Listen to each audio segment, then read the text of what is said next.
A Great Falls woman instrumental in passing childhood sexual abuse legislation in Montana is speaking out tonight.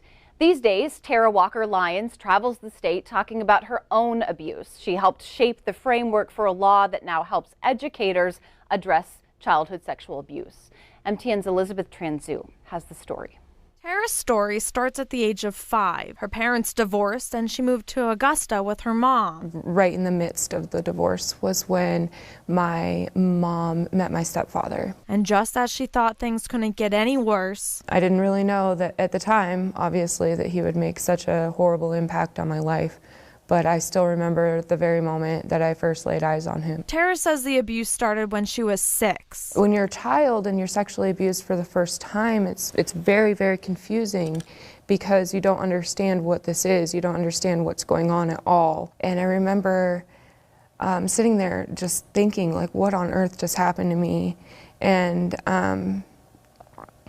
from that moment on, it was just confusion. She would be 12 years old before she gathered the courage to stand up for herself with another victim. And we said, we have to do something. We had told my mom at that point so many times. We told her parents even. We had just told everyone else, and we felt the only person left that might be able to help us was the police. In the middle of the night, they decided to run to law enforcement, not realizing it would make matters worse, reliving her story multiple times, recalling every instance of sexual abuse. There was never any time where we felt comforted. It was basically just, here's some paper. I had to tell my story to the deputy's wife who answered the door, to the dispatcher when I called 911, to the sheriff when he came downstairs, to the child services worker when I got to the children's shelter, and then I had to do a filmed forensic interview.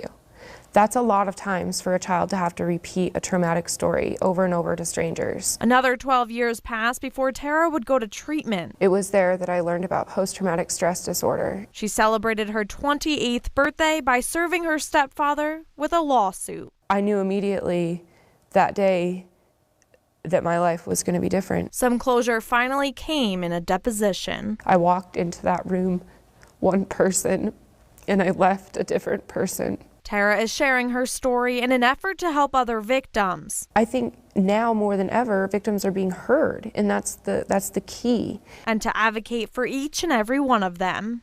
Tara says the deputy she and her friend ran to that night in Augusta was the former Lewis and Clark County Sheriff's Deputy Virgil Wolf, who has since been charged with 80 counts of sexual abuse of a child. He'll be tried in Cascade County. As for Tara's stepfather, she says he completed a community-based sex offender treatment program and was never sent to jail nor required to register as a sex offender. In Great Falls, Elizabeth Transu, MTN News.